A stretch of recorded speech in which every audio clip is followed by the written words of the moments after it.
set? Good? All right.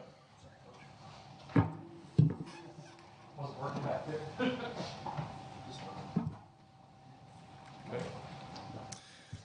All right, just a few updates on players. Eku Leota, so he injured his pec in the game, is going to get that repaired tomorrow, so most likely that is season ending from that standpoint. Zach Calzada on his repaired shoulder will get another surgery on that. That'll be Wednesday. And so they'll go in there and repair some of what had happened from before. And so he'll be out. That'll be season ending there. Other than that, just as far as players go, guys should be available for this game. Be a couple guys that are day-to-day from the last game, and we'll see how this week goes as far as our preparation. As far as Georgia, very good football team, 5-0. I mean, we've seen these guys play, defending national champions. So overall, just as a football team, they're well coached. They've got have had a lot of success with their program, and certainly you see that right now. You watch these guys on offense and look at Stetson Bennett, start with him, the quarterback, playing confident. He's, in my opinion, a very good player, run, throws, can create, and has shown that all through this season, last season. He's got guys around him, starting with the tight end, Brock Bowers, and he is a fantastic football player. He shows that, plays extremely hard, makes plays for him. They try to utilize him in a lot of ways. So we know that he's going to be a challenge. Darnell Washington, another tight end, big guy. Both those tight ends and their personnel packages, they utilize them well. Wide receivers, McConkey and Mitchell, both those guys, and there's more, not just those two, very explosive on the perimeter with their offense. Defensively, they're top 5 in the SEC in every category. And, they lost a lot of really good players last year. They've replaced those players with some really good players. And it starts with their front 7, those guys on the defensive line and the linebacker position play fast, physical. And so those guys have done well all season long. Back end is very strong. I think those guys do a really good job in coverage, and then they're also going to be involved in the run game as well. So, all across the board, a physical defense that we're going to face. Special teams, they blocked a punt against Kent State. That's hard to do against anybody, but they were able to get that done. And then overall in special teams, again, I mean, they got their better players out there, and they play extremely fast, extremely hard, and they have confidence. This for us is our first road trip, so that'll be an opportunity for us to travel, get these guys on the road, and we'll bus there. And, we'll get planned for our travel and how we expect that to go. All right, on our end of things before we go out there and play and get ready to go on Saturday. As far as our team, Sunday was a good day to come back, recover, learn from the things from the previous game, and then Tuesday will be a physical practice that we get a chance to get back out there and really start planning for Georgia, all right, and putting that together. So with that, questions? If you have a question, raise your hand and we'll call him. Bryan Stoltz, Auburn Sports Rivals.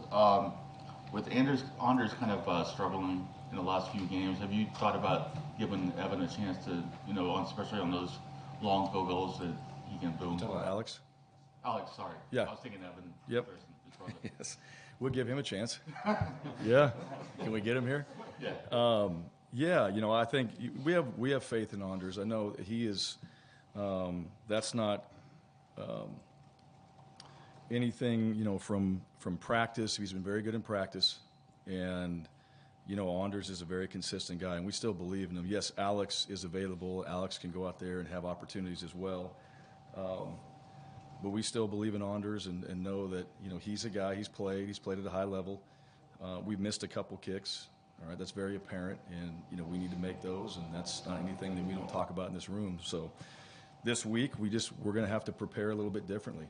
And, even in the kicking game, just having ourselves, obviously on the road, it's going to be different environment, so different things we have to do to get our guys prepared. But the one thing about Anders, I know that he will make whatever adjustments he needs to make to go out there and be successful for us in those moments, and he's done that. So, Alex is ready, but Anders, still has our full support. And, this week is going to be a great week to get back on track and be consistent in the Georgia game. TomRaynell.com. With Eku out, I guess first, what did you see from Marcus Bragg stepping in there? And also just how do you feel about that edge position moving forward? Well, Eku's a big loss, and this has nothing to do with, anybody behind him. It's just, he's an emotional leader. He's one of the smartest football players we have. I mean, he is a guy that, you want on your team, how he prepares, all the things he does, the respect he has of his team. So I thought Bragg did a really good job. And I think, not getting all those reps, Eku and Derek are getting the majority of the reps, and then all of a sudden, bang, you're thrown into the mix. And so he settled in well. He made some plays. We got beat on the edge a couple times, but he was, very close to being in the right position. And just that experience of getting out there and playing more as the game went on, he did better and better. So he and Derek, both those guys on the edge, and then Dylan as well, getting that ironed out on what we want to do with that edge position. That's what we have to work through this week. So, we'll see what that looks like as we put the packages in and who we have to utilize. But we still want to get the best front seven we have out there on the field, and especially against what Georgia does. They run the ball effectively. All right, they obviously can throw it. You got to get pressure on the quarterback. You give them too much time. Those guys create out in the open space. So we're still working through some of that. But I thought Bragg played well. Bryan, Jason, Auburn 247. You former quarterback yourself. For Robbie now going first time he will ever played on the road, much less being a starter. How do you prepare for that as a quarterback, and what's important, or is it just a matter of just going out and trying to handle it? Yeah, I mean, you try to prepare through the week and provide noise, right? That's really what you can do. And we're not going to bring in extra fans to yell at him and things like that. You're going to go into a hostile environment. You're not going to be favored, all right, when you get in there. And that's part of just the mental side of playing that position. But that goes for everybody. And then the noise becomes the factor. I think for Robbie, it's still continuing just to play within himself. He's learning, he's growing, he's developing. He did some really good things in that game. And he's a playmaker, and he can do more. And I think the confidence that he took away from the LSU game, we have to build on that and then obviously be better going into this one. But the noise is really the biggest factor. And then just handling really every play when you're on the road. That's really what it comes down to. And I think that's the one thing from coaching that position and playing. It's just really just handle each and every play. Focus on the sideline, get the call in, communicate that, make sure that everybody's on the same page. Know that you're not going to be able to yell out information to guys, so you got to make sure that they're either it's a hand signal or whatever you have to do to make that adjustment. Keep everybody on the same page and then execute the play that's in front of you. And so I think that's one thing I really appreciated about Robbie is I see that from him. I think his focus, I think the way he's handled himself, I think the maturity that he's showing, all right, each and every game is getting better. So we'll see how that looks this week. But we got to focus on us. We got to make sure that we're doing things on the offensive side of the ball that we can control and then just handle the environment when we're there. Right, Mark Murphy, inside the Auburn Tigers. When you had a chance to look at the video, how did the interior offensive line do with 3 swaps on position? Yeah, I thought they actually did well. I said it before, and it was a little bit of feast or famine. We had some big runs, and then we had some ones that we got, and it wasn't all just the inside guys, all right? It wasn't just all the offensive line. We just had some negative plays that put us behind the chains, and some of those were self-inflicted. But overall, I thought Brandon played well.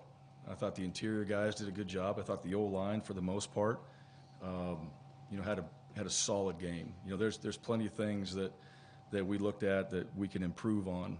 But overall, I mean, there were some real positive things in that game as well. The run game, we were able to get that going, and then, a few penalties and some other things that kind of slowed the momentum down. But other than that, those guys, I thought were doing some things up front that we hoped we would see and then stuff that we can build on moving forward.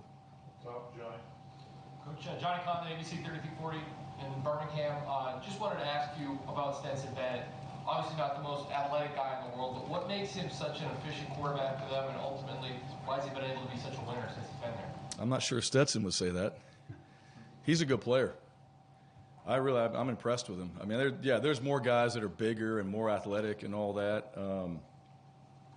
I was fortunate to coach a guy that wasn't very athletic that won more games than any college quarterback ever. And they would say the same thing about him. I mean, the guy's a winner. He makes plays. He's plenty fast enough to run the ball. He's plenty fast enough to scramble around and make plays. He finds the open receivers. He's accurate. And, he manages their offense really well. And that's one thing that I've got a chance to see him and watch those guys for a couple years and watch him as a player. And he's done a very good job. So really, I don't see a whole lot of weaknesses in his game. I think he's got really good command of what they're doing. And he's plenty good enough to hurt you in all different ways. So you have to know where he's at. You have to do a great job in coverage. You got to do a great job in trying to pressure the quarterback. You got to do a great job when he scrambles of getting to him. And you got to play the entire play with him too, because that's what he does. So if you're going to let off, he's going to take advantage of that. You got to play the whole entire play against a quarterback like him. Bryan, Tobias Wilborn, AL.com. Well, two things. One, did you get a chance to review that third down play, or did they say anything when you sent it in?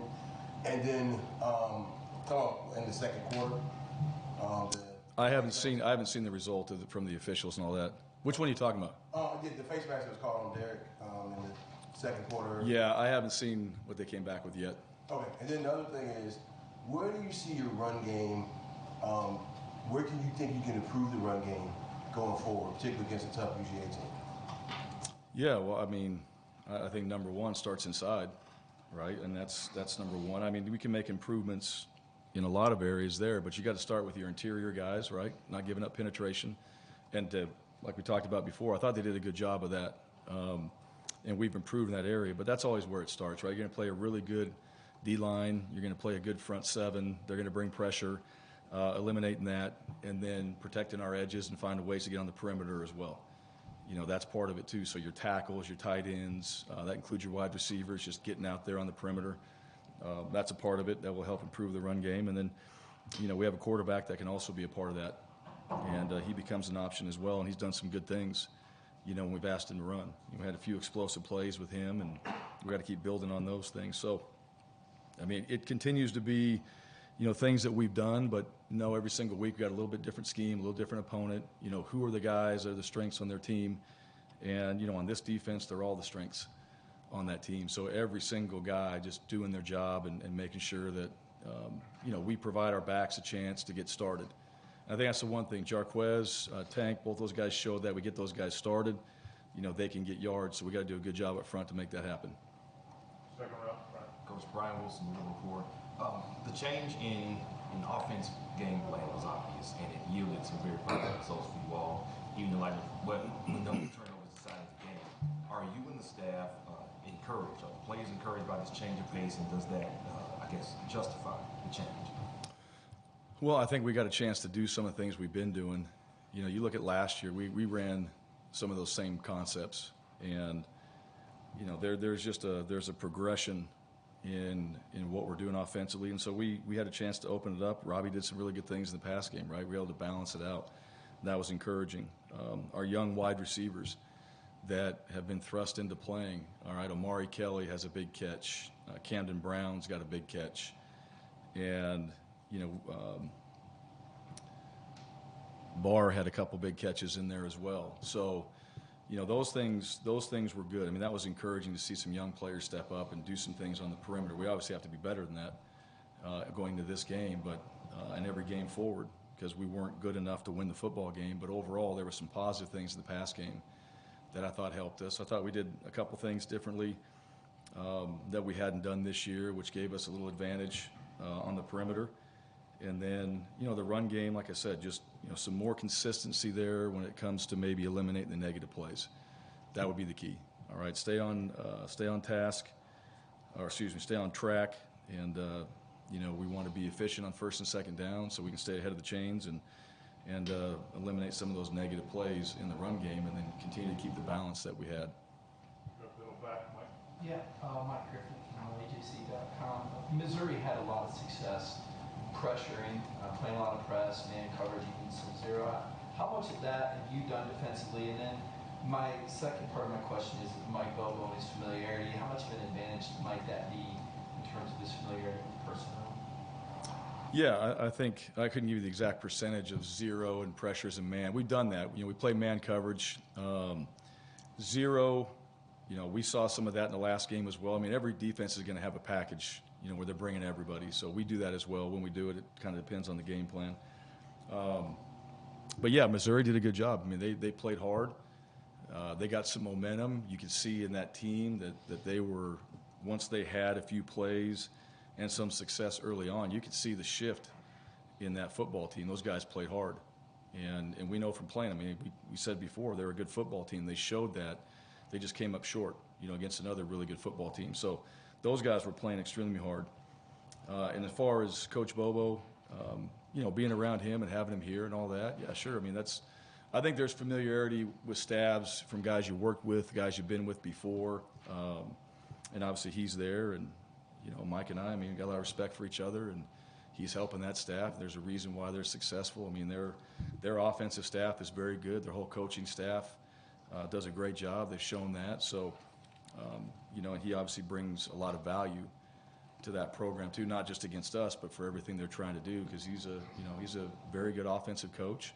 And, I think I know that place is special to him and had a lot of success there as a coordinator before. So, you can see some of those wrinkles that they're utilizing that he's helped bring to that program. Bryan, TomReno.com. I'm sure you'd rather not use him as much as you have, but just Oscar Chapman, what's the value of having a guy who just hasn't given up any punt return? Really? Yeah, he's a weapon. Yeah, Oscar's a guy that we've talked about it. I really do. I think he's the best, if not one of the best in the country. He really is. He's every single day. Now, he's one of those guys, too, in practice. Like, that's not just what happens in the game. It happens in practice all the time. He takes tremendous pride in just trying to win the field position battle. And we had a few guys out, so it was really important in the last game that we had some hang time on the punts, that we put it in the right location so we knew where we were going to cover. And he did exactly that. So he gave our guys an advantage by what he did. And, sometimes in games, the field position becomes a huge factor. Right, and he's a guy that can put the ball in a lot of spots, and we trust in him to place the ball where it needs to be placed, and then we're going to cover it. And they didn't have any return yards, so that helped us a lot in that last game. Bill Cameron, ESPN 106.7. All five opponents have scored in the last 2 minutes for them in the last minute of the first half. Just talk about how that affects and what that can mean to a team going into the halftime. Yeah, that's a big one. That's probably one of the biggest in my opinion, right? You don't want anybody to score, and you want to score points going into halftime. I think it's all about momentum. And, that's one area. When you got the ball, it's not just about scoring touchdowns. It's just about scoring points, all right? Try to create some momentum, especially if you get the ball back in the second half. And that's one of the advantages of deferring and having the ball in the second half is hopefully you get a chance to end that half with some points and get the ball back and kind of come right back out and score again.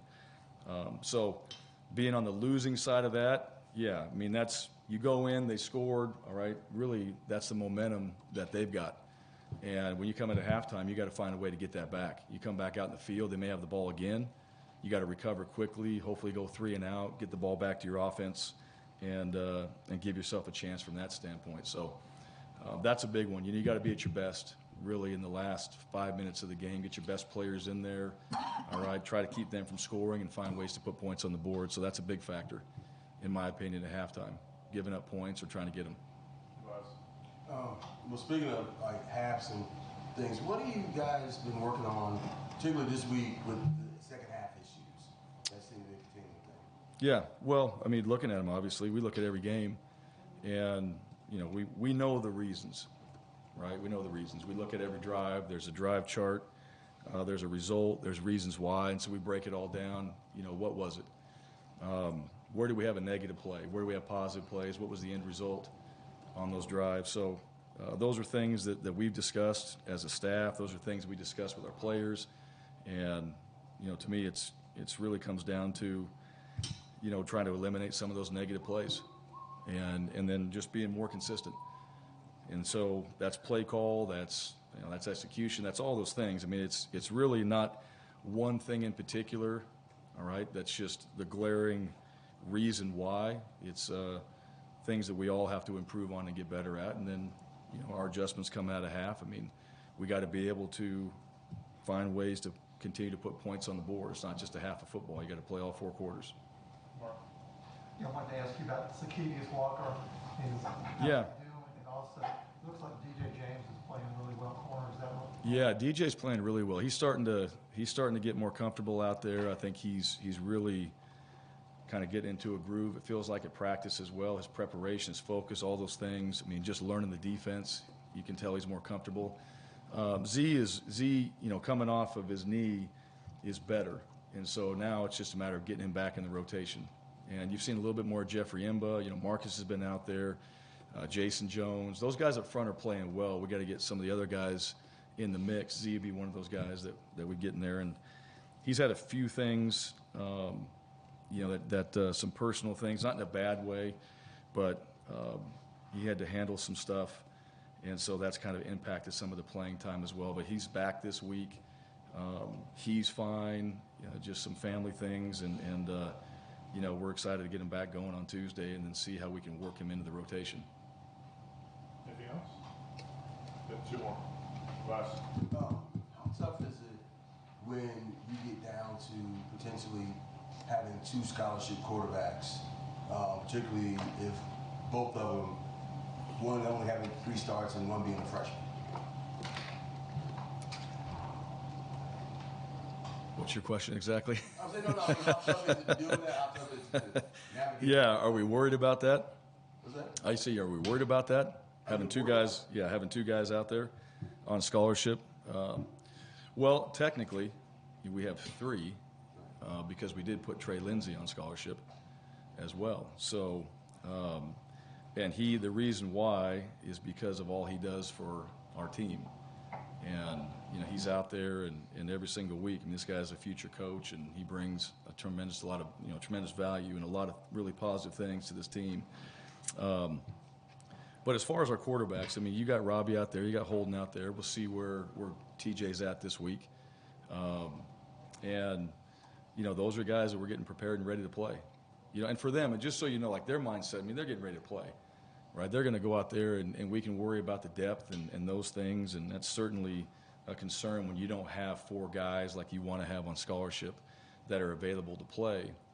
At the same time, as a player, all you're thinking about is just getting your job done. What do I got to do to go out there and help this ball club win? So those guys have been great. Holden's been awesome. He's been preparing every single game. He takes a ton of reps in practice.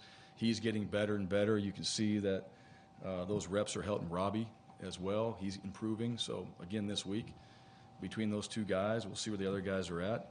They'll keep getting those reps, and hopefully we see an improvement from each one of them going into this game. Last question, Mike.